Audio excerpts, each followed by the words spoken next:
Hey, it's Lou, and here's the thing. The media industry is having a credibility problem. According to a well-respected poll, media is now the world's least trusted institution. In the United States, partisan politics have a lot to do with that. But in Mexico, it's not ideology that influences the media, it's money flowing from the government. And it begs the question, without an independent press, is Mexico a democracy? In Mexico, corruption is built into the economics of the media industry. Dario Ramirez, the communication director of Contra la Corrupción, explained to me that the biggest advertiser in Mexico is the government. In fact, at least half of local media budgets come from government advertising.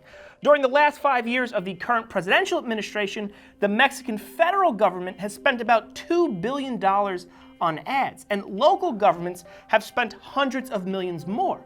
Now, this puts publishers in a really tough spot. In order to stay in business, do they have to avoid criticizing the politicians that control that large amount of ad money?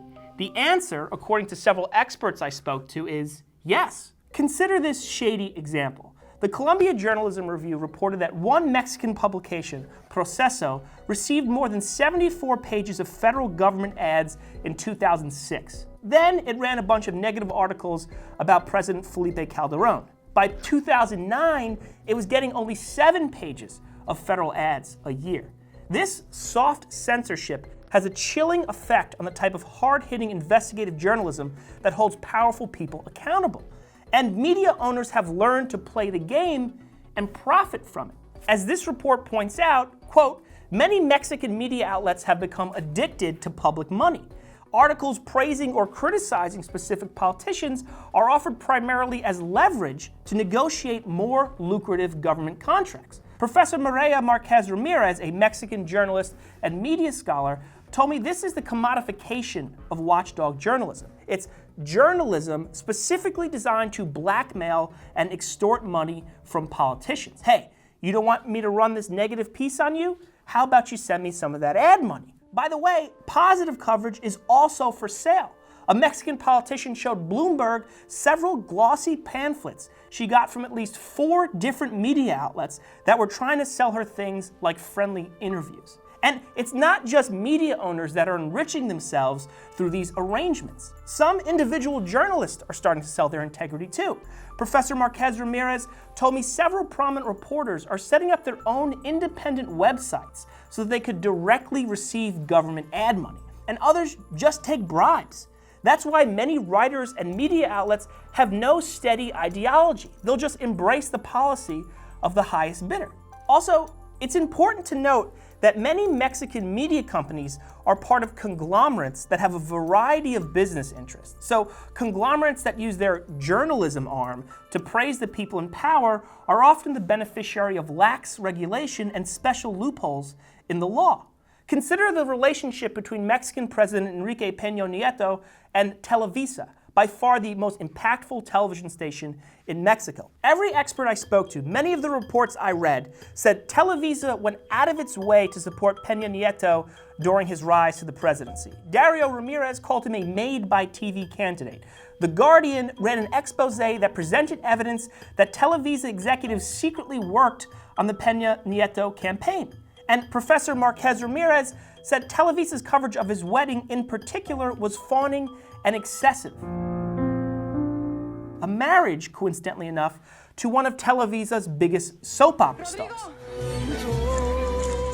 By the way, because that soap opera star was previously married and Mexico is a super Catholic nation, Peña Nieto had to travel to the Vatican to get permission to tie the knot with her. Now, for what it's worth, the Peña Nieto administration refutes the idea that it has a special relationship with Televisa. Hayan construido esta leyenda de ser candidato a un medio. No lo soy.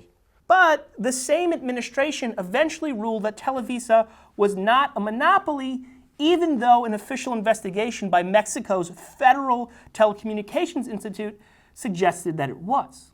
But backtracking to Peña Nieto's presidential campaign, his cozy relationship with Televisa and other outlets led to a powerful student movement. In May 2012, candidate Peña Nieto was giving a speech at Iberoamericana University. That's the school where Professor Marquez Ramirez teaches. Students protested his speech, citing his less than stellar human rights record as a governor. In fact, Peña Nieto was sort of run off campus.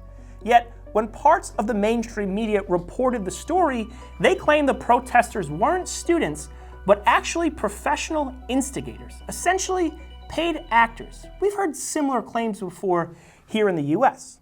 Anyway, the Peña Nieto campaign echoed this conspiracy theory.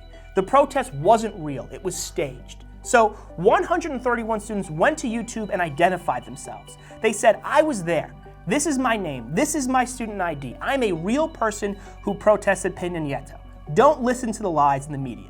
Suddenly, a social media movement was born, something called Yo Soy 132. 132 being the symbolic next student after the 131 who identified themselves. Por una democracia auténtica, yo soy 132. It exploded on the internet. More demonstrations ensued. In July of that year, protesters held up a massive banner in Mexico City's largest public square. It said, "Who's watching the watcher?" Essentially, who is holding the press accountable? And Yo Soy 132 actually influenced real change. In recent years, powerful media entities like Televisa have been subject to more regulation, although it's unclear how effective that regulation is. Now, as mainstream media's influence has floundered, the power of social media in Mexico is on the rise. Mexico is one of the only places in the world where trust in social media platforms is actually higher than trust in journalism. Maybe that accounts for the popularity of Mexican YouTuber turned HBO star Chumel Torres. Aunque no siempre votamos por su proyecto, a veces solo votamos por ellos porque nos gustan. The Mexican powers that be are actually pretty scared of social media. One politician literally proposed a ban on memes. It did not go well for her. As Nick, Beme's camera guy, points out, you don't take on the internet and win. Outside of all the economic corruption that compromises Mexican journalism, it's also an extremely dangerous and violent place to be in the news business. Mexico's Attorney General's office reports that 104 journalists were killed and 25 disappeared between 2000 and late 2017. And in 2016, an advocacy group recorded 426 acts of aggression against the media. All of this corruption and violence has led Freedom House to designate Mexico's press as not free.